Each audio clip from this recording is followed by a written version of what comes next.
Hello സുഹൃത്തുക്കളെ, ഇന്നലെ പെയ്ത മഴ, ഇത്രയും വലിയ മഴ പെയ്തിട്ട് അത് 2-3 മണിക്കൂർ കൊണ്ട് അതെല്ലാം ക്ലീൻ ചെയ്ത് എല്ലാം ഇവിടെ നിന്ന് ക്ലീൻ ചെയ്ത് മുനിസിപ്പാലിറ്റി ചെയ്ത കഴിവാണത്.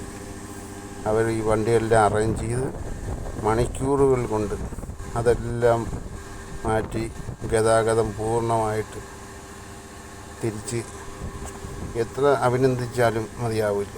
ഇവിടുത്തെ ഇത് മുനിസിപ്പാലിറ്റി അവർ ഇന്ന് ഞായറാഴ്ച ലീവ് ദിവസമാണ്. ലീവ് ദിവസമായിട്ട് പോലും അവർ രാപ്പകൽ ജോലി ചെയ്ത് നോക്കും.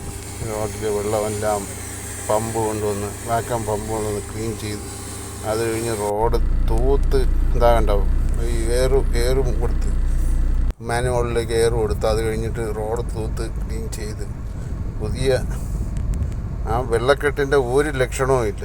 ഇന്നിവിടെ റോഡിൽ പോയാൽ ഇന്നലെ മഴ പെയ്ത് വെള്ളപ്പൊക്കമായിരുന്നെന്ന് ആരും മനസ്സിലാക്കില്ല. അതാണ് ഇവിടുത്തെ മുനിസിപ്പാലിറ്റിയുടെ പവർ എന്ന് പറഞ്ഞത്. അവർ അവധി ദിവസമാണ്, 2 ദിവസം കഴിഞ്ഞ് ചെയ്യാമെന്ന് ഇവിടുത്തെ സർക്കാർ സംവിധാനം ചെയ്യില്ല. ഇത് കണ്ടിട്ട് അഭിപ്രായങ്ങൾ പറയണം. വീഡിയോ ഇഷ്ടപ്പെട്ടാൽ ലൈക്ക് ചെയ്യുക, അതുപോലെ നിങ്ങളുടെ അഭിപ്രായങ്ങൾ അറിയിക്കണം. ഇത് കണ്ടോ, ഇന്നലെ ഇവിടെ എല്ലാം വെള്ളം കെട്ടിക്കിടന്ന സ്ഥലമാണ്.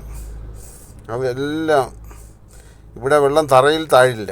അവരതിനെ റോഡിൽ കെട്ടിക്കിടന്ന് റോഡ് ചീത്താകാതിരിക്കാൻ ടാങ്കർ കൊണ്ടുവന്ന് അതിനെല്ലാം എടുത്ത് മാറ്റിക്കളയും.